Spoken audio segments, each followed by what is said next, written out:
There are crimes that haunt a city, and then there are crimes that haunt an entire nation.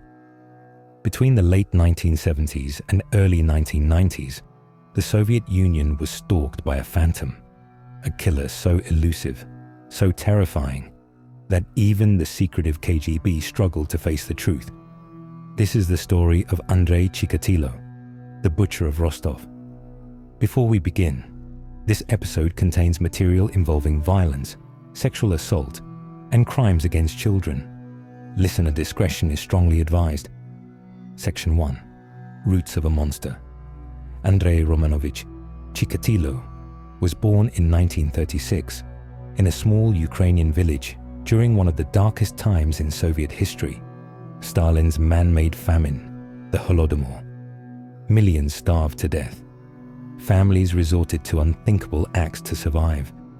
From his earliest days, Chikatilo lived in hunger, fear, and humiliation. His father was captured during the war. His mother raised him in poverty, often recounting stories that one of his siblings had been kidnapped and eaten during the famine. Whether true or not, that story became a shadow that followed him his entire life. Section 2. The Making of a Predator. As a boy, Chikatilo was painfully shy, socially awkward, and bullied. He suffered from impotence, which led to deep shame and resentment.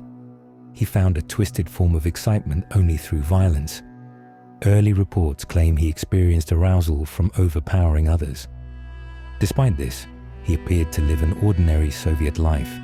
He married, had children, and worked as a teacher.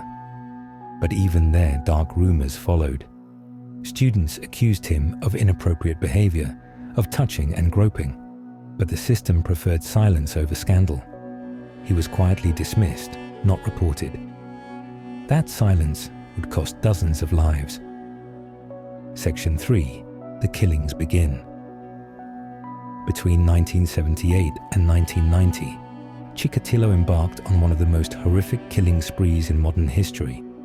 His victims were often young women and children, lured from train stations, bus stops, and streets in southern Russia and Ukraine. He promised food, money, or shelter, then led them into isolated woods or abandoned buildings. Once alone, his attacks were brutal and frenzied. He stabbed, mutilated, and sometimes consumed parts of his victims. Acts driven not by need, but by perverse satisfaction. He confessed to over 50 murders, though investigators believe the true number may have been higher. Section 4. The Soviet cover-up. For years, the Soviet police refused to publicly acknowledge that a serial killer could exist within their system. To them, serial murder was a Western problem, something incompatible with the moral perfection of the USSR. So, when bodies appeared in the forests around Rostov, the investigations were fragmented and secretive. Wrong men were arrested, some even executed for Chikatilo's crimes. That political denial allowed the killer to roam free for nearly 12 years. Section 5. The Fall of the Butcher. In 1990, advances in forensic profiling and sheer police persistence finally closed in. Undercover officers at a railway station noticed a suspicious, disheveled man with blood on his cheek and a briefcase filled with a knife and rope.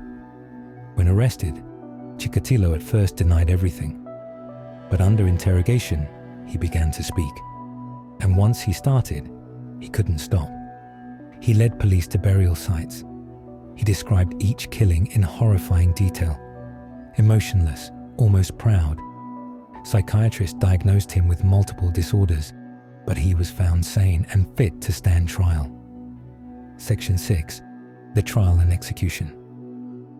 His trial, beginning in 1992, became a media spectacle, a grim theater of Soviet justice. Caged in an iron enclosure, Chikatilo often ranted and laughed, mocking his victims' families.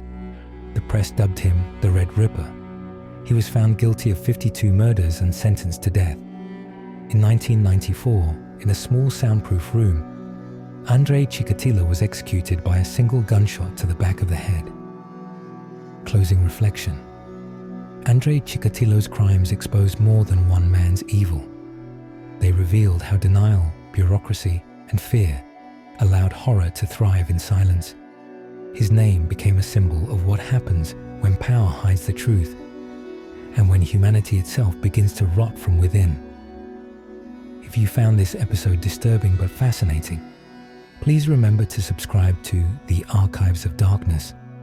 Each week, we explore another shadow from history, one that forces us to confront what humans are truly capable of. Next time, we'll step into the chilling world of Anatoly Slivko, the Soviet youth leader who hid unimaginable horrors behind a facade of mentorship.